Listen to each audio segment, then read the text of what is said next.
Subscribe करें और bell दबाएं ताकि कोई खबर रह न जाए।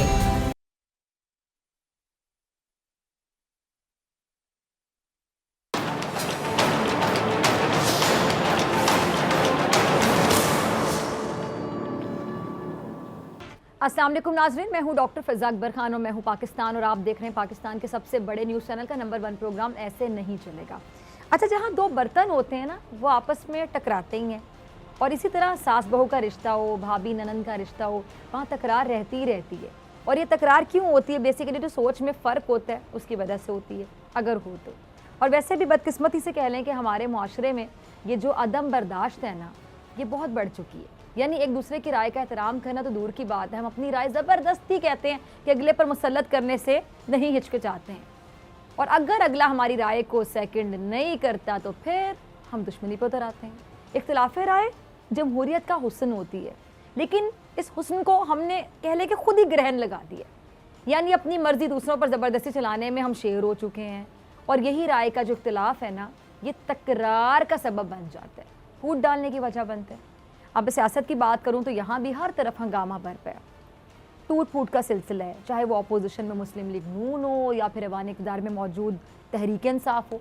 दोनों जमातें अंदरूनी मसाइल का शिकार हैं। सबसे पहले हुकूमती जमात की बात कर लेती हूँ। इस जमात में शुरू में तो सब अच्छा चलता रहा, यानी पार्टी में इख्तिलाफ था, ना कोई मसला था। लेकिन जैसे जैसे इक़्तिदार में दिन गुजरते गए, इख्तिलाफात जो हैं वो सामने आने लगे। जहांगीर तरीन की बात करूँ तो वो पार्टी में कमांडिंग पोजीशन पर नज़र आए। उन्होंने तहरीक इंसाफ को इक़्तिदार की सीढ़ी चढ़ाने में अहम किरदार अदा किया, सबको पता है। और जहांगीर तरीन साहब की पोजीशन जमात में आप समझ लें कि इतनी मजबूत थी कि वज़ीर-ए-आज़म इमरान खान साहब उन पर सबसे ज़्यादा डिपेंड करने लगे। और वज़ीर-ए-आज़म की जहांगीर तरीन पर तकिया करने की सबसे बड़ी वजह खान साहब का तरीन साहब पर एतमाद था। सिर्फ एतमाद नहीं, अंधा एतमाद। लेकिन फिर बाद में वही पत्ते हवा देने लगे जिन पर खान साहब तकिया किए हुए थे। और खान साहब का जहांगीर तरीन पर जो अंधा एतबार था ना, वो भी तहरीक इंसाफ को कह लें कि अंदरूनी इख्तिलाफात का शिकार करने का सबब बना, ये बहुत बड़ी वजह बना। क्योंकि तरीन साहब की पार्टी में मजबूत गिरफ्त देखकर तहरीक इंसाफ के बहुत से ऐसे सीनियर रहनुमा थे जिनमें बाकायदा हसद बेदार होने लगी। और तरीन साहब हर वक्त इमरान खान साहब के साथ नज़र आते थे, साथ। और खान साहब उनसे हर मामले पर मशवरा करते थे। गर्ज के ये तहरीक इंसाफ में जहांगीर तरीन के नाम का डंका बजता था। और एक वक्त में ये बहस भी चल निकली थी कि इमरान खान साहब के बाद पार्टी का सरबरा कौन होगा, तहरीक इंसाफ के इक़्तिदार में रहने की सूरत में अगला वज़ीर-ए-आज़म कौन होगा। और उस पर शाह महमूद कुरैशी और जहांगीर तरीन एक दूसरे के आमने सामने आते भी नजर आए। आपको याद होगा जब सियासी हलकों तक जहांगीर तरीन और शाह साहब की लड़ाई का मामला पहुंचा तो फिर ये ख्याल किया जाने लगा कि तहरीक इंसाफ के जो दोनों रहनुमा हैं ना, ये वज़ीर-ए-आज़म बनने की दौड़ में एक दूसरे को काटना चाहते हैं। अच्छा, शाह महमूद कुरैशी साहब की अगर मैं बात करूँ, विदाउट एनी डाउट, बगैर किसी शक व शुबे के, बिलाशुबा एक बहुत सीनियर सियासतदान है शाह महमूद कुरैशी साहब। बहुत सीनियर सियासतदान और बड़ी अच्छी बात करते हैं, बड़ा नाप तोल कर बोलते हैं। लेकिन जब दिल में किसी के लिए मोहब्बत ना हो तो फिर नाप तोल में भी मेरे ख्याल से कमी बेशी हो ही जाती है। इसीलिए शाह साहब तरीन साहब पर खूब बरसते और गरजते भी नजर आए। जब शाह महमूद कुरैशी साहब ने जहांगीर तरीन का नाम लेकर कहा कि उनको किसी भी पार्टी सरगर्मी में हिस्सा नहीं लेना चाहिए और ये किसी भी पार्टी सरगर्मी में अगर हिस्सा लेते हैं तो उनको ज़े भी नहीं देता क्योंकि वो आला अदलिया से नाअहल हो चुके हैं। और शाह महमूद कुरैशी साहब का शायद ये भी ख्याल था कि तरीन साहब के पार्टी मामला चलाने से जो मुखालिफिन हैं उनको बात करने का मौका मिलता है कि सुप्रीम कोर्ट से ये नाअहल करार पाने वाला पार्टी सरगर्मियों में क्यों शामिल हो रहा है। फिर जहांगीर तरीन साहब ने शाह महमूद कुरैशी साहब की बात का जो जवाब है ना, वो ईंट की बजाय पत्थर से दिया और कहा कि मैं शाह साहब को किसी बात का जवाबदेह हूँ ही नहीं, अगर मैं जवाबदेह हूँ तो सिर्फ और सिर्फ इमरान खान को हूँ। अच्छा, ये मामला किसी तरीके से समझे कि ख़त्म हो गया और दोनों रहनुमाओं में कुछ वक्त के लिए कह लें कि कुछ वक्त के लिए सीज़ फायर हो गया। और जहांगीर तरीन साहब ने कहा था कि वो सिर्फ इमरान खान साहब को जवाब दें। लेकिन बात जब जवाब तलबी की आई, जब जवाब तलबी की बात आई और फिर वज़ीर-ए-आज़म इमरान खान साहब ने जहांगीर तरीन से वाकई जवाब तलब किया, जिनके बारे में कहते थे तरीन साहब कि मैं सिर्फ उनको जवाब दूँ। फिर खान साहब ने जहांगीर तरीन साहब से चीनी स्कैंडल से मुतालिक जवाब तलब किया। उनसे पूछा कि बताओ कि चीनी की कीमतें कैसे बढ़ी, क्यों बढ़ी और चीनी बहरान की जो गंगा से किसने हाथ धोए। तो फिर वही तरीन साहब जो इमरान खान साहब के सामने खुद को हर चीज़ का पाबंद समझते थे और कहते थे मैं सिर्फ इमरान खान साहब को जवाब दूँ, इमरान खान साहब पर सदके वारी जाते थे, वही तरीन साहब इमरान खान साहब के सामने आकर खड़े हो गए, मद्दे मुकाबिल खड़े हो गए। तरीन साहब ने जब देखा कि वज़ीर आज़म इमरान खान साहब के होते हुए तो चीनी स्कैंडल से जान छुड़ाना आसान नहीं है, नामुमकिन ही दिखाई देता है, क्योंकि ये स्कैंडल जो है तरीन साहब के गले का फंदा बन गया था। तो फिर तरीन साहब ने कहा कि जवाब देने के बजाय क्यों ना हुकूमत पर दबाव डाला जाए, और दबाव डालने के लिए अपना अलग ग्रुप बना लिया। फिर इसके बाद शाह महमूद कुरैशी साहब एक बार फिर तरीन साहब के खिलाफ एक्शन में नजर आए, और आपको याद होगा मुल्तान में एक तकरीब से उन्होंने खिताब किया था, और शाह महमूद कुरैशी साहब ने क्या फरमाया था कि इमरान खान साहब हमारे लीडर हैं और उनके वोटों से ही हम सब असम्बलियों तक पहुँचे हैं। अगर कोई इमरान खान साहब की बात नहीं मानता तो उसकी पार्टी में रहने की कोई वजह बाकी नहीं रहती। और शाह महमूद कुरैशी साहब जहांगीर तरीन साहब की बेरुखी पर क्या फरमा रहे थे, उन्होंने अपनी राय का खुलकर इजहार किया कि उनका कहना था कि जी ऐसा मुमकिन नहीं कि आप ये भी कहें कि हम तहरीक इंसाफ के साथ हैं और इसके खिलाफ भी खड़े हो जाएं।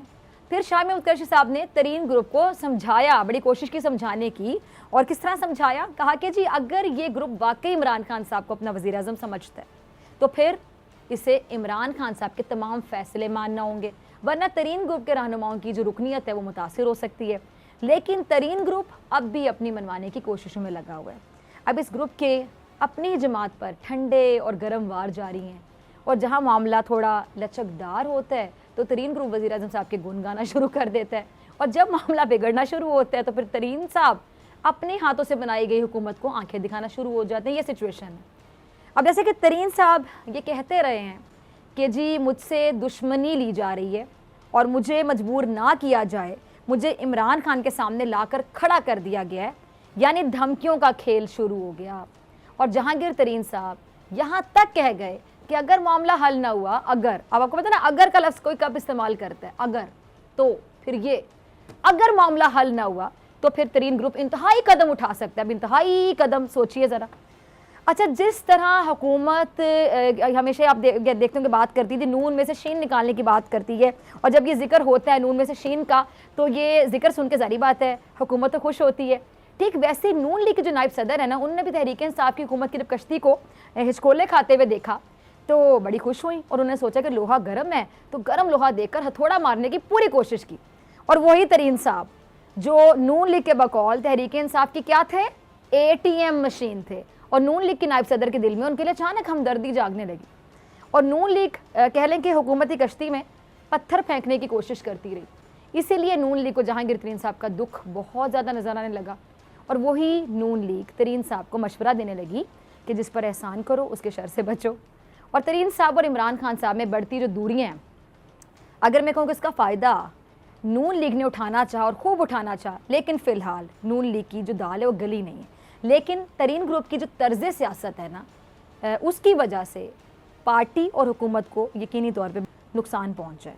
लेकिन पंजाब असम्बली के स्पीकर परवेज़ इलाही साहब ये कहते हैं कि तरीन साहब ने पार्टी और हुकूमत को ही नहीं बल्कि मुल्क को भी नुकसान पहुंचाया, और उनके ग्रुप की कोई हकीकत नहीं है। परवेज़ इलाही साहब का क्लिप होगा, ज़रा चलाइएगा टीम।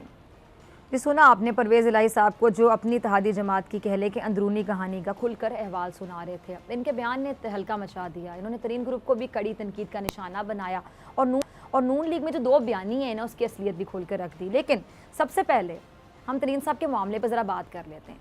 चौधरी परवेज़ इलाही साहब ने खुसूसी इंटरव्यू में राज खोलते हुए कहा है कि तरीन साहब के नाम पर कोई ग्रुप वजूद ही नहीं रखता, जबकि हकीकत है कि इसी ग्रुप से परेशान होकर हुकूमत ने अब इसे जान छुड़ाने का फैसला किया, और विफाकी हुकूमत ने तरीन ग्रुप के खिलाफ अपनी हिकमत अमली भी सख्त कर ली, और तरीन ग्रुप पर ये वाज़ेह कर दिया कि अगर प्यार से नहीं समझोगे तो फिर डंडा चलेगा।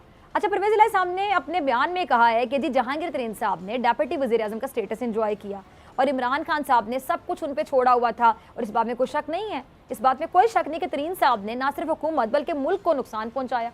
अच्छा, परवेज़ इलाही साहब के बकौल इमरान खान साहब ये कहते हैं कि उनके साथ धोखा किया गया, और इमरान खान साहब भी ये समझते हैं कि जहांगीर तरीन ने ऐसे ऐसे काम किए जिससे पार्टी और मुल्क दोनों को नुकसान हुआ, और इसी वजह से वज़ीर आज़म साहब उनसे नाराज़ हैं, और तरीन से नाराज़ होना उनका हक भी है।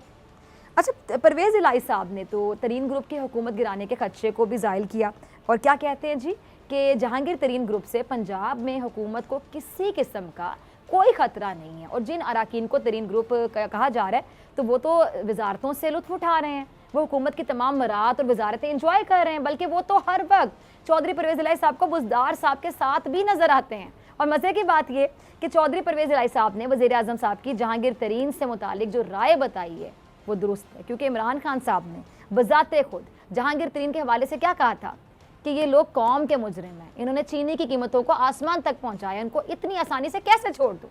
यानी प्राइम मिनिस्टर साहब इमरान खान साहब ने माजी के पसंदीदा तरीन जहांगीर तरीन के बारे में लबकुशाई करके सारे जो अफवाहें हैं ना उसका गला घोंट दिया और ये बात क्लियर कर दी, वाजे कर दी कि वो तरीन के खिलाफ कार्रवाई पर अपने पार्टी के अरकान असम्बली के दबाव में हरगिज़ नहीं आएंगे। अच्छा, जहां परवेज़ इलाही साहब ने तहरीक इंसाफ की सफ़ों का जायज़ा लिया, वहीं उन्होंने नून में से शीन निकलने की वजूहात भी बता दी और चौधरी साहब ने मुस्लिम लीग नून की जो अंदरूनी सियासत है उस पर खुलकर बात की। क्या कहते हैं चौधरी साहब कि जी पार्टी के अंदर बयानिए की जंग नहीं है बल्कि सियासी विरासत का मसला है। अब ना ज़रा गौर करें, अगर देखा जाए तो ये बात दुरुस्त है, सही है, पार्टी में बयानिए की जंग भी शायद इसी विरासत के मसले की वजह से हो रही है ना। शहबाज शरीफ साहब अपनी मर्जी से लाना चाहते हैं, लेकिन नून लीग के कायद अपनी साहिबजादी के ज़रिए पार्टी को चलाना चाहते हैं। अब चौधरी साहब पंजाब की सियासत को आपको पता है बड़े अच्छे तरीके से समझते हैं, इसीलिए कह लें कि अपना जो एक तजर्बा है उसको इस्तेमाल करते हुए उन्होंने अपना जो तज्जिया दी है, सियासी तज्जिया, वो कहते हैं कि हकीकत ये है कि जो वोट बैंक है ना वो है नवाज शरीफ साहब का और शहबाज शरीफ साहब का कोई वोट नहीं है। और नवाज शरीफ साहब ये चाहते हैं कि मेरा नाम मेरी औलाद आगे चलाए, चूँकि उनके बेटे सियासत में नहीं है और मरियम बीबी सियासत में है, तो इसलिए वो काफ़ी कह लें कि क्रीज से बाहर निकल कर खेल रही हैं। और चौधरी साहब ये ख्याल करते हैं कि मुस्लिम लीग नून की पार्टी के जो लोग हैं वो मखमसे में हैं और ये बात हकीकत है, क्योंकि मोहम्मद ज़ुबैर अपनी मुँह ज़बानी इस बात का इजहार कर चुके हैं, बल्कि बरमला इजहार कर चुके हैं कि दो बयानियों को लेकर पार्टी जो है वो कन्फ्यूज़ है, कन्फ्यूजन का शिकार है कि भाई किसके बयानिए को फॉलो किया जाए, किसको ना किया जाए। और इस बात में सच्चाई भी है, सबको पता है कि शहबाज शरीफ साहब जो बात करते हैं उसकी तरदीद कौन करता है? सबसे पहले मरियम सबसे पहले मैदान में कूद पड़ती हैं तरदीद करने के लिए। अब ये जो नून लीग की सफ़ों में वाज़े तकसीम है, ये तकसीम नहीं है तो फिर और क्या है?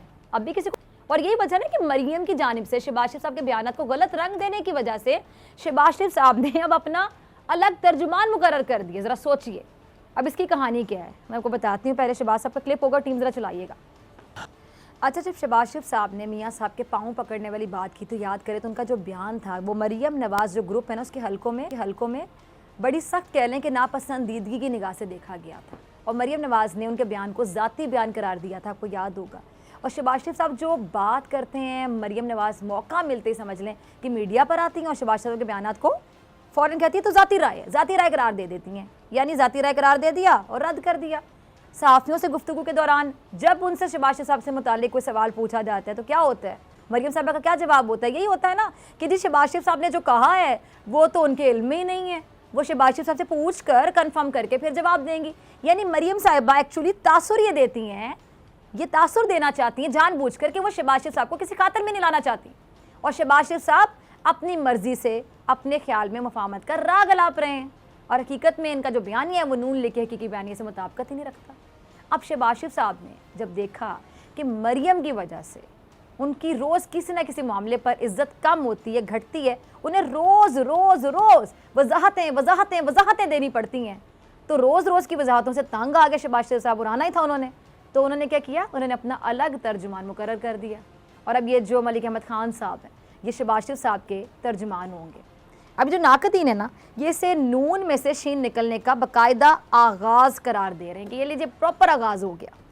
अब ये कहा जा रहा है कि जी पार्टी पर कब्जा जमाने के लिए मरियम नवाज़ और शहबाज शरीफ में बाकायदा ये जो एक लड़ाई होती है ना वो शुरू खुलकर, और ये हकीकत है कि शहबाज शरीफ साहब की तरफ से जब भी कोई मुफाहमती बयान सामने आया, मरियम नवाज़ और उनके ग्रुप ने ना सिर्फ उसकी तरदीद की बल्कि साथ ही ये कहा कि पार्टी में सिर्फ एक ही बयानिया चलेगा और वो बयानिया किसका चलेगा जी? नवाज शरीफ साहब का चलेगा। मरियम का क्लिप होगा, ज़रा चलाइएगा। अब सुना आपने मरियम को। अब यही सूरत हाल है जिसकी वजह से पार्टी में दो तर्जुमान होंगे जो पार्टी के दो बयानिए का अलग अलग समझ लेके दिफा करते नजर आएंगे। यानी मुस्लिम लीग नून में भी अपोजिशन बन गई। इसका सीधा सीधा मतलब ये। अब कितना अजीब लगेगा ना कि मोहम्मद ज़ुबैर मरियम नवाज़ की तर्जुमानी करते हुए बताएंगे कि शहबाज शरीफ साहब के तर्जुमान गलत कह रहे हैं, और जबकि यही बात मलिक अहमद खान साहब करते हुए नजर आएंगे। और मलिक अहमद खान साहब ने सियालकोट के ज़िमनी इंतखाब में शिकस्त के बाद मरियम नवाज़ ग्रुप से अलग सोच का इजहार करते हुए कहा था कि जी तहरीक इंसाफ ये इलेक्शन धांधली के बगैर जीती, आपको याद होगा। यानी ये साबित होता है कि पार्टी में कुछ लोग मरियम के साथ खड़े हैं, साथ शहबाज शरीफ साहब को हासिल।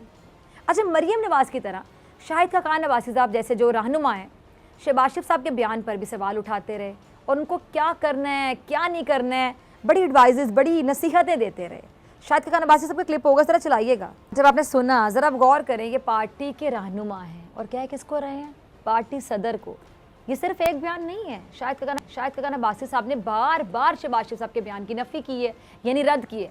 और ऐसा यकीनन इन्होंने किसके कहने पर किया, किसकी हिदायत पे किया, सबको पता है, मरियम नवाज की हिदायत पे किया होगा, वरना कहाँ पार्टी का सदर और कहाँ पार्टी का रहनुमा। अब आप ज़रा खुद सोचें नाज़रीन, खुद बताएं कि पार्टी का सदर जो बात करेगा वो सही मानी जाएगी, दुरुस्त मानी जाएगी, या फिर पार्टी के जो दूसरे रहनुमा है उनकी बात मानी जाएगी। सीधी सी बात है ना, पार्टी सदर की मानी जाएगी। और पार्टी सदर के बयान को मुस्तरद कर देना, रद्द कर देना, बल्कि उसे कहना कि भाई जो पार्टी का सदर है ना, ज़रा सोच के बात करे, समझ के बात करे, यानी इनडायरेक्टली कह रहे कि होश में रह के बात करें, आप क्या बात कर रहे हैं आप। कोई पार्टी का रहनुमा पार्टी सदर को डायरेक्टली बातें कह रहा है कि सोच के बात करो, समझ के बात करो। अब क्या इसके बाद भी शक की कोई गुंजाइश बाकी रह जाती है कि पार्टी में दो बयानिए नहीं, और नून लीग में कोई ग्रुप बंदी नहीं है, और मरियम बीबी के वो जो हा वाला पीडीएम में लड़ाई हो गई, वो वाली मिसाल के बाद इनके मुखालिफिन आपको पता है क्या कहने लगे हैं कि समझने जिस बात से इनकार किया जा रहा है असल में वही बात है।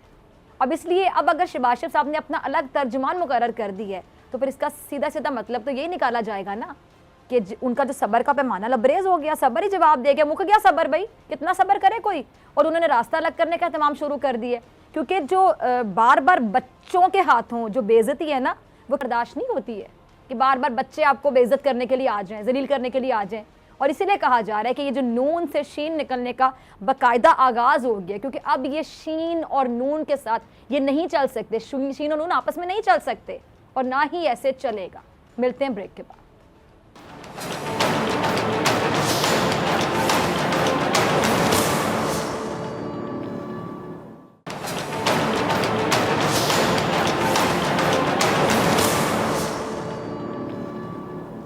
वेलकम बैक नाज़रीन। कैंटोनमेंट इलेक्शन से पहले मुल्क में धांधली और ये जो प्री पोल रिगिंग है ना, इसके इल्ज़ामात सामने आ रहे हैं। और कुछ दिन पहले मुस्लिम लीग नून के रहनुमा साद रफ़ीक साहब ने पीटीआई हुकूमत पर, आपको याद होगा, इल्ज़ाम लगाया था कि जी कैंटोनमेंट बोर्ड लाहौर में इंतखाबात से पहले एक हुकूमती सैनेटर हैं जो पैसे बांट रहा है। और कराची में पीटीआई के रहनुमाओं ने इलेक्शन कमीशन सिंध में दरख्वास्त जमा करवाई है कि जी कैंटोनमेंट इलेक्शन के दौरान पोलिंग स्टेशन में रेंजर्स और फ़ौज को तैनात किया जाए। इस अहम मामले पर बात करने के लिए मेरे साथ मौजूद हैं खुर्रम शेर ज़मान साहब, रुकन सिंध असम्बली और पीटीआई कराची के सदर। बहुत शुक्रिया खुर्रम साहब ज्वाइन करने के लिए, वक्त देने के लिए। खुर्रम साहब, ये जो कैंटोनमेंट इलेक्शन से पहले लाहौर में मुस्लिम लीग नवाज आपकी जमात पर धांधली का और बाकायदा पैसे लगाने के इल्ज़ामात लगा रही है। साद रफ़ीक साहब ने कहा जी एक सैनेटर जो पैसे बांट रहा है, और कराची में आप लोगों को धांधली होने का, ठप्पे लगने का खदशा है, और आपने बल्कि इलेक्शन कमीशन से फ़ौज और रेंजर्स लगाने की दरख्वास्त भी की है। तो हम ये समझें कि इलेक्शन कमीशन पर किसी जमात को भी एतबार नहीं है? नहीं, देखें, मुझे इल्म नहीं है कि पंजाब में वहाँ पर क्या हालात हैं और किस माहौल के अंदर इलेक्शंस होते हैं, लेकिन कराची शहर के अंदर आपने और हम सब ने ये देखते रहे हैं कि किस तरह इलेक्शन के माहौल रहे हैं। लोगों की जानें भी चले गई हैं और यहाँ पे ठप्पे भी लगते रहे हैं। तो जो एक सियासी जमात ये मामला पहले करती थी, आजकल ये चीज़ें जो है एक नई सियासी जमात है जिसने ये ओन कर ली हैं सारी चीज़ें। और हमें इस बात का खदशा है कि इलेक्शन वाले दिन कुछ सियासी जमातें इलेक्शन को रिग करने के लिए, जीतने के लिए कुछ इस तरह की साजिशें करेंगी और इलेक्शन का माहौल खराब करेंगी। लिहाजा हमने हुकूमत से गुजारिश की है कि इलेक्शन के दौरान रेंजर्स की तैनाती जो है वो पोलिंग स्टेशन के अंदर भी और बाहर भी हो। सो मैं समझता हूँ कि अगर ये पाकिस्तान भर के अंदर जिस तरह 2018 के इलेक्शन हुए थे वही सिक्योरिटी के इंतजाम हो जाएंगे, तो जो हमारे अपोनेंट्स हैं पंजाब के अंदर, जो अपोजिशन है, उनकी भी बात पूरी हो जाएगी। और सूबे सिंध के अंदर अगर जैसे कि हम अपोजिशन के अंदर है तो हमारी भी बात पूरी हो जाएगी। सो इसको कंसिडर करना चाहिए, इस रिक्वेस्ट को। और ये ताकि 12 तारीख को जो आपके इलेक्शन हो रहे हैं इसमें जो सियासी जमात हारे तो कम से कम ये तो कहे कि जो जीता उसको मुबारकबाद तो दी जाए, वरना यही सिलसिले चलते रहेंगे, एक दूसरे के ऊपर इल्जाम लगते रहेंगे। तो हम चाहते हैं कि ये जो इलेक्शन हो रहे हैं 12 तारीख के कैंटोनमेंट के, बहुत अहम, बहुत जरूरी इलेक्शन है, और ये आती भी कैंटोनमेंट के अंदर हैं। ये एरियाज भी सारे डीएचए के अंदर आते हैं, तो उस पर लाजमी तौर पर ऐसे इंतजाम किए जाएंगे जिसमें साफ और शफाफ इलेक्शन जो है गारंटी किए जा सके। ठीक है। अच्छा खुर्रम साहब, बतौर सियासतदान आप कैसा महसूस करते हैं? क्योंकि मुझे लगता है कि जब भी किसी पर इल्ज़ाम लगा दिया जाता है, के हवाले से बहुत बड़ी बात कह दी जाती है, पर आपको पता है बात पीछा नहीं छोड़ती है, तमाम लोग उस बात का हवाला दे देते थे, फलां ने कहा था आपके बारे में फलां वक्त में। अब जैसे कि साद रफीक साहब ने बाकायदा पीटीआई हुकूमत का नाम लेके, पीटीआई हुकूमत में पीटीआई का कोई बंदा है, सेनेटर है जो कि पैसे बांट रहा है, तो इस तरह के जब इल्ज़ामात लगाए जाते हैं तो एहतजाज क्यों नहीं किया जाता? ये क्यों नहीं कहा जाता कि या तो क्लियर करें, माफ़ी मांगे, या फिर सेनेटर का नाम लें? मतलब जमात की जानिब से खामोशी इख्तियार कर ली जाती है, या थोड़ी बहुत बात करके प्रोग्राम्स में कि जी ऐसा नहीं है, ये झूठ है, ये इल्ज़ाम है। तो मुझे लगता है कि ये सिलसिला बंद हो जाना चाहिए, क्योंकि किसी की क्रेडिबिलिटी ख़राब करने वाली बात है, किसी जमात की क्रेडिबिलिटी ख़राब करने वाली बात है। या फिर नाम लिया जाए, मुकम्मल बात की जाए, या फिर आधे अधूरे इल्ज़ामात का सिलसिला भी बंद होना चाहिए। क्या राय है आपके इस हवाले से? अच्छा देखिए, आपकी बात बिल्कुल ठीक है ना, आपकी बात में कोई दो राय नहीं, आप जो कह रही हैं ठीक कह रही हैं, लेकिन आप इस बात को जरूर अप्रिशिएट करेंगी कि पाकिस्तान तहरीक-ए-इंसाफ की जो गवर्नमेंट है, ये इलेक्शंस के जितने मामला हैं इनको दुरुस्त करने के लिए अपनी तो तमाम कोशिशें कर रही है ना। जैसे कि सेनेट के इलेक्शन में हमने कहा कि शो ऑफ हैंड्स के जरिए जो है वो इलेक्शन होने चाहिए, ताकि ये शोर शराबा खत्म हो जाए कि किसने पैसे दिए, किसने पैसे लिए, किसका जमीर बिका, कौन लोटा है कौन नहीं है। इसी तरीके से आपके सामने कि आपके वजीर आज़म इमरान खान साहब ने एक मशीन जो है ना लॉन्च की है कि जिसके जरिए हम चाहते हैं कि इलेक्शंस, आने वाले इलेक्शंस होए, और उसके बाद किसी की ये जुर्रत ना रहे कि वो बोले कि जो ना ये इलेक्शन रिग था या नहीं था। तो जब तक हम रिफॉर्म्स नहीं लेकर आएंगे, जब तक हम तरीकेकार को बदली नहीं करेंगे, जब तक हम स्टोन की बेसिस के ऊपर इलेक्शंस कराते रहेंगे, तो याद रखेंगे जो सियासी जमात हार रही होगी या वो हार जाएगी, वो जरूर इल्जामात लगाएगी। तरीकाकार बिल्कुल दुरुस्त होना चाहिए। हाँ, पूरी दुनिया में इलेक्शंस होते हैं, ये तो नहीं कह सकते कि बिल्कुल 100% ठीक हो जाएगा, लेकिन कम से कम रिफॉर्म्स की तरफ तो आए ना। तो अगर हमारे दिल में चोर होता तो हम कभी ये नहीं कहते कि शो ऑफ हैंड्स हो सेनेट के अंदर। अगर हमें जो है इलेक्शन रिग करने होते तो हम कभी ऐसी मशीन को दरियाफ्त नहीं करते, उसको बनाते नहीं, ना ही हम इस तरह का प्रपोजल देते। तो आप ये देखें कि पाकिस्तान पीपल्स पार्टी भी, PMLN भी, जो बड़ी जमातें हैं, वो आज इन दोनों डिमांड्स को रिजेक्ट करती हैं। शो ऑफ हैंड्स को भी सेनेट में रिजेक्ट किया, और इसी तरीके से जो न्यू इलेक्ट्रॉनिक जो आपकी मशीन है, वोटिंग मशीन है, उसको भी उन्होंने रिजेक्ट किया है। सो लिहाजा इस तरह के इल्जामात लगते रहेंगे, इस तरह की बातें चलती रहेंगी। अगर उससे हमने बचना है तो हमारे पास सिर्फ एक रास्ता है, दैट इज रिफॉर्म। ठीक है जी। अच्छा खुर्रम साहब, कराची जो ताजिर एक्शन कमेटी है वो सिंध हुकूमत के लॉकडाउन के खिलाफ भूख हड़ताल पर बैठी हुई है, और PTI ने भी ताजिर बरादरी के एहतजाज में शिरकत भी की है। आज पंजाब में जो बढ़ते हुए केसेस हैं उसकी वजह से लॉकडाउन लग रहा है, मगर कराची में आप ताजिर बरादरी के सपोर्ट में हैं, ऐसा क्यों है? इसका जवाब मैं आपसे लूँगी, लेकिन एक क्लिप होगा, टीम ज़रा चलाइएगा। खुर्रम साहब आप ज़रा सुनिएगा क्लिप। अच्छा खुर्रम साहब, आपने सुना मुर्तज़ा साहब को, ये आपने किन्हीं तौर पे पहले भी सुना होगा, तो वो कह रहे हैं जी ये PTI वाले लोगों को वर्गलाते हैं और ना जाने क्या क्या कह रहे हैं, क्या कहेंगे आप इस पे?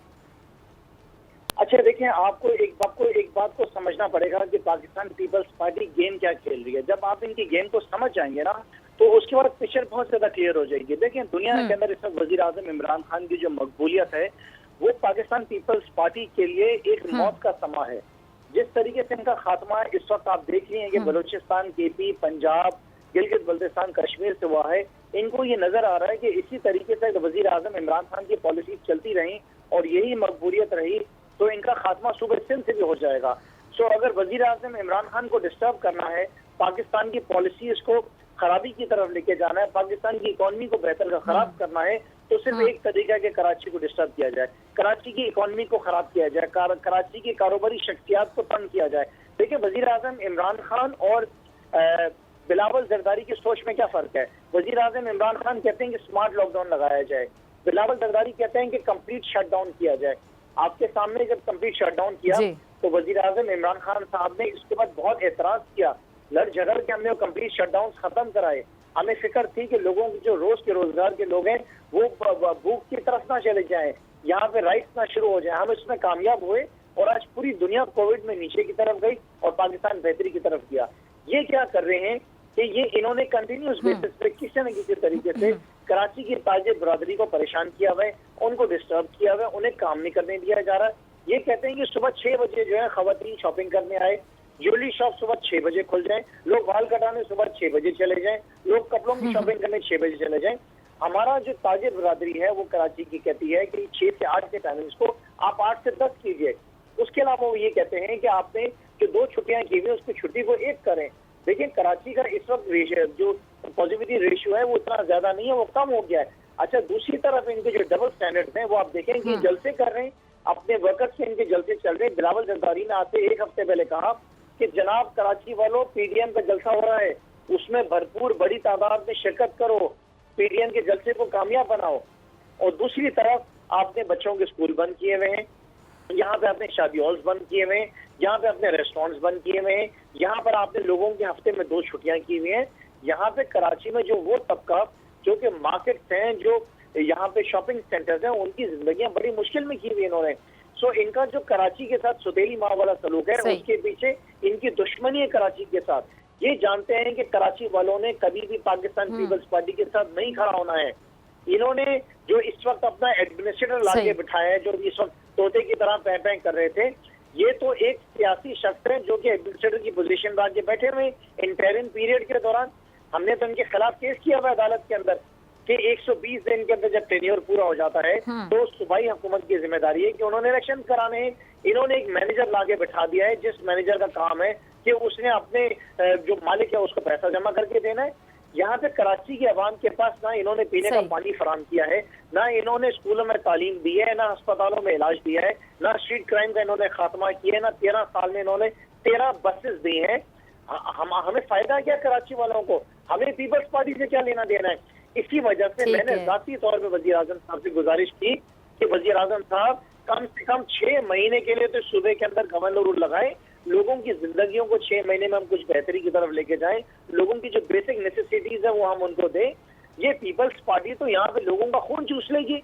जब 2023 का वक्त आएगा उस वक्त तो अच्छा, ये खुर्रम साहब को जमीन के इतना बिठा देंगे। खुर्रम साहब, पानी का आपने जिक्र किया, कराची वालों के मसाइल का जिक्र किया, तो बारिश भी कराची वालों के लिए बड़ा मसला बन जाती है। कराची में जो होने वाली बारिश, उस पर जरा बात कर लेते हैं। और आपने शहर का चक्कर भी लगाया है, तो क्या हालात थे आज शहर के बारिश के बाद?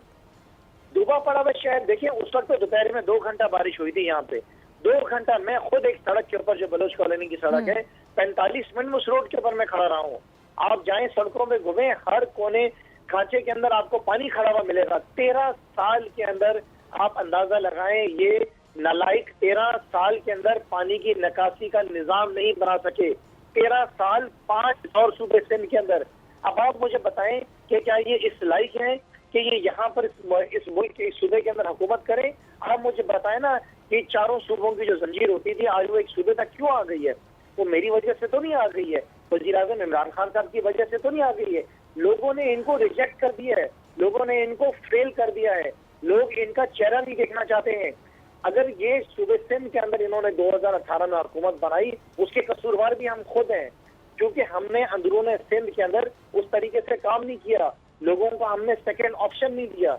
ये हमारा पाकिस्तान तहरीके इंसाफ का फेलियर है कि हमने सही तरीके से खड़े होकर उन लोगों को नहीं खड़ा किया। लेकिन इंशाल्लाह ताला हमारी तंजीम इस वक्त सिंध में बहुत बेहतर तरीके से काम कर रही है।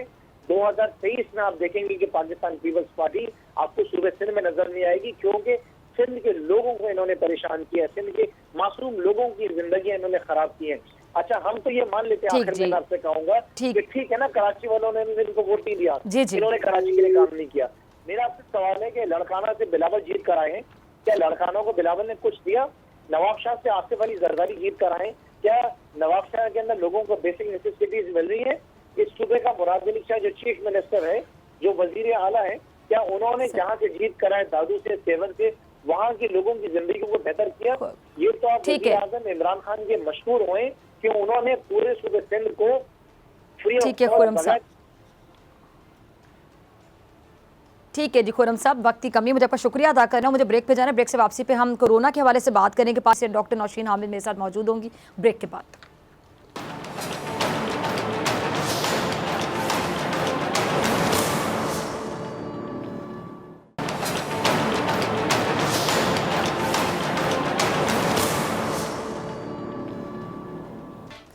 वेलकम बैक नाज़रीन। आज एनसीओसी ने मुल्क भर में जो कोरोना वायरस की सूरत हाल है उससे मुतालिक वज़ीर आज़म इमरान खान साहब को रिपोर्ट पेश की है और एनसीओसी ने वज़ीर आज़म को बताया कि कोरोना वायरस से ज़्यादा जो मुतासिर अजला हैं उनमें पंजाब के 15, खैबर पख्तूनख्वा के 8 अजला शामिल है।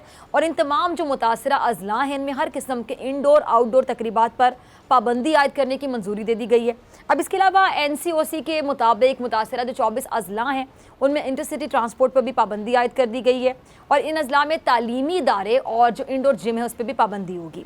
एनसीओसी के फैसले के मुताबिक इन तमाम मुतासिर अजला में पाबंदियाँ 4 से 12 सितंबर तक नाफिज की गई हैं। इस सिचुएशन पर बात करने के लिए मेरे साथ मौजूद है सेक्रेटरी सेहत डॉक्टर नौशीन हामिद साहिबा। बहुत शुक्रिया डॉक्टर साहब ज्वाइन करने के लिए। डॉक्टर साहब ये क्या कोरोना फिर हम कह सकते हैं कि आउट ऑफ कंट्रोल हो रहा है पंजाब में खास तौर पर, क्योंकि पंजाब के कई अजला में लॉकडाउन लगाने की जो मंजूरी दे दी गई है। जी बिल्कुल, देखिए इस वक्त हालात जो हैं वो काफ़ी तशवीशनाक हैं, क्योंकि जो एक्टिव केसेस की तादाद है मुल्क में वो तकरीबन 95,000 के करीब पहुंच चुकी हुई है और ये वो फिगर है जो कि लास्ट हमने जुलाई 2020 में देखा था। तो इस वक्त एक साल के बाद ये इतना बड़ा फिगर जो है वो हमारे पास आ रहा है और इस वक्त हॉस्पिटल्स के ऊपर बर्डन भी बहुत ज़्यादा भर गया और जो क्रिटिकल केयर के पेशेंट्स हैं उनकी तादाद में भी एक वाज़े इजाफा हुआ है और जो हॉस्पिटल में इस वक्त इनफ्लो है पेशेंट्स के आने का वो बहुत ज़्यादा है और वो ख़ास तौर पे इन इस्लाम में ये जो हाई डिजीज डिस्ट्रिक्ट हैं जिनके बारे में आज अनाउंसमेंट हुई है, यहाँ पर सिचुएशन पॉजिटिविटी रेशियो जो है वो बहुत ज़्यादा है। तो इसलिए इन डिस्ट्रिक्ट्स को जो है वो स्पेशल फोकस किया गया है और फौरी तौर पे डिजीज़ की स्प्रेड को रोकने के लिए ये इकदाम अनाउंस किए गए हैं। ठीक है जी। तो डॉक्टर साहब जो इस वक्त पंजाब की अगर हम वैक्सीनेशन की बात करें तो वैक्सीनेशन का अमल कहाँ तक पहुँचा है? ऑलमोस्ट कितने फीसद लोग हैं जिनकी वैक्सीनेशन हो गई है? जी, जिस तरह हमने देखा है कि अब हमारी डेली वैक्सीनेशन जो है वो 15 लाख से क्रॉस कर गई हुई है और ये पहला हमारा इनिशियली जो था पहला करोड़ अचीव करने में 113 दिन लगे थे और अब हम देख रहे हैं कि हम 1 करोड़ का हदफ जो है वो तकरीबन 7 दिनों में बड़े आराम से जो है वो इतनी डोजेस जो है वो लग जाती हैं और इसके अंदर एक बड़ा जो रोल है वो मोबाइल वैक्सीनेशन का है कि जितनी वैक्सीनेशन जो कि 5.5 करोड़ से ज़्यादा इस वक्त हो चुकी हुई हैं वो उसमें एक मेजर रोल जो है ये मोबाइल वैक्सीनेशन सेंटर्स जो हमारे हैं, मोबाइल वैन्स जो फिर रही हैं इस वक्त डोर टू डोर हैं, गली मोहल्लों में जा रही हैं, गांव देहातों में जा रही हैं, तो उसका तकरीबन 30 to 35% वैक्सीनेशन जो है वो मोबाइल वैन्स के थ्रू हो रही है और ये एक बहुत इफेक्टिव रोल प्ले कर रहे हैं कि जो खुद सेंटर्स तक पहुंच सकते या नहीं आ रहे उनके डोर स्टेप के ऊपर जाके उनको ये सर्विस प्रोवाइड की जा रही है। तो इंशाल्लाह ताला हमारा हदफ यही है कि हम दिसंबर 2021 तक 8 करोड़ आवाम को जो है वो वैक्सीनेट कर लेंगे, जिससे इंशाल्लाह फिर हमें उम्मीद है कि हम एक हर्ड इम्यूनिटी की तरफ जाएंगे और वबा में कमी आएगी इंशाल्लाह इसके खिलाफ। ठीक है। अच्छा डॉक्टर साहब, कुछ लोग आपने ये आप तक भी बातें पहुंचती होंगी कि कुछ लोग मखसूस किस्म की वैक्सीन पर ट्रस्ट करते हैं, जी हमने वही वाली लगवानी है और अगर उसका शॉर्टेज हो जाता है तो जब तक वो नहीं आएगी तो इंतज़ार करते रहते हैं और कुछ वैक्सीन इस तरह की हैं, मेरे ख्याल से मुझे नाम लेने की ज़रूरत नहीं है, जिस पे लोग एतमाद नहीं करते हैं कि इसके साइड इफ़ेक्ट्स ज़्यादा हैं, इससे ये हो जाएगा, इससे वो हो जाएगा, तो लोग अवॉइड करते हैं। तो ऐसे लोगों के लिए क्या पैगाम है?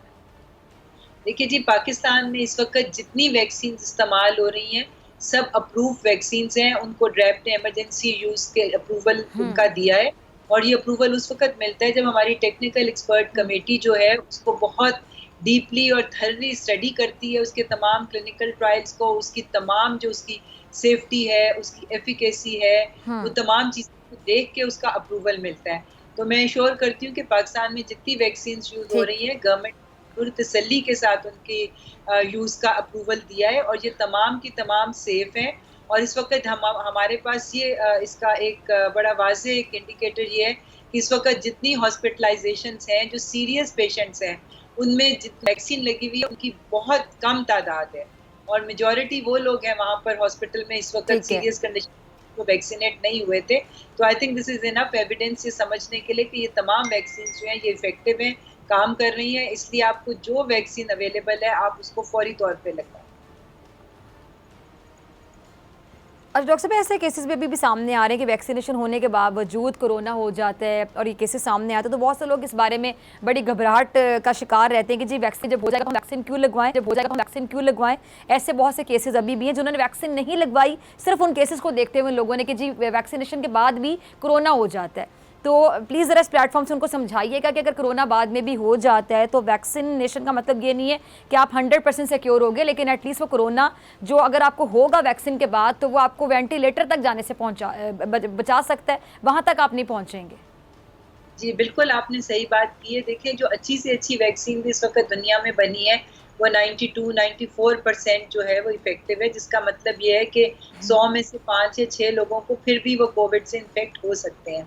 मगर इसकी अच्छी बात ये है और अच्छे रिजल्ट जो हमें मिले हैं कि अगर वैक्सीनेशन के बाद आप कोविड इन्फेक्शन कैच करते हैं तो वो माइल्ड फॉर्म की होती है, उसके सिम्टम्स जो हैं वो हल्के फुल्के होते हैं, वो जल्दी ठीक हो जाते हैं और हॉस्पिटलाइजेशन की ज़रूरत नहीं पड़ती है आपको। ठीक है, ठीक। डॉक्टर साहब, आप नहीं समझती कि जब अचानक इंटरसिटी ट्रांसपोर्ट या हर किस्म की जो इंडोर तकरीबात हैं वो बंद कर दी जाती हैं, जो कि बहरहाल बहुत ज़रूरी है क्योंकि सिचुएशन ऐसी है, लेकिन इससे आवाम को बड़ी मुश्किलात हो सकती हैं। देखिए जी, हुकूमत को, आपको पता है कि हुकूमत की पहली कोशिश यही होती है कि हम कम से कम चीज़ों को हमें लॉकडाउन करना पड़े, हमें उनको बंद करना पड़े, एक्टिविटीज़ को रोकना पड़े, क्योंकि इससे ज़ाहिर मईशत डायरेक्टली इफेक्ट होती है और पॉलिसी भी यही हुकूमत की रही है। मगर इंसानी जान जो है, मैं समझती हूँ सबसे मुकद्दम है और जब हुकूमत को ये लगता है कि अब इसके अलावा हमारे पास कोई चॉइस नहीं है इसके फैलाव को रोकने के लिए, क्योंकि इंसानी जान बचाना ऑब्वियसली सबसे पहली मुकद्दम जिम्मेदारी जो है वो यही है, तो इसलिए पूरे मुल्क को तो नहीं लॉकडाउन किया गया, मगर जिन इज़लाअ में ये ख़तरा बढ़ गया था वहाँ पर ये स्टेप लेने पड़े हैं और ये बहुत ज़रूरी स्टेप हैं। पर ये तभी इफ़ेक्टिव होंगे अगर अवाम भी कोऑपरेट करे और कुछ अर्सा जिस तरह से जो हुकूमत ने टाइम दिया है वो अपने घरों में रहें, गैर ज़रूरी घर से निकलना जो है उसको अवॉइड करें और ख़ास तौर पे जो पब्लिक गैदरिंग्स हैं और पब्लिक जो इंटरेक्शन है उसको कुछ दिन के लिए अवॉइड करें। तो इंशाल्लाह इन तमाम इक़दामात से हम समझते हैं कि थोड़े दिनों में ही ये इंशाल्लाह वबा जो है ये वापस इसका रेशियो जो है वो कम हो जाएगा इंशाल्लाह। ठीक है जी, बहुत शुक्रिया डॉक्टर साहब आपके वक्त के लिए। और इसी के साथ डॉक्टर फ़ैज़ा अकबर खान इजाज़त, आपसे मुलाकात होगी इंशाल्लाह पीर के रोज़ सेम टाइम सेम चैनल की ज़िंदगी ने वफ़ा की। दुआओं में याद रखेगा, अपना बहुत ख्याल रखेगा। अल्लाह ने के बाद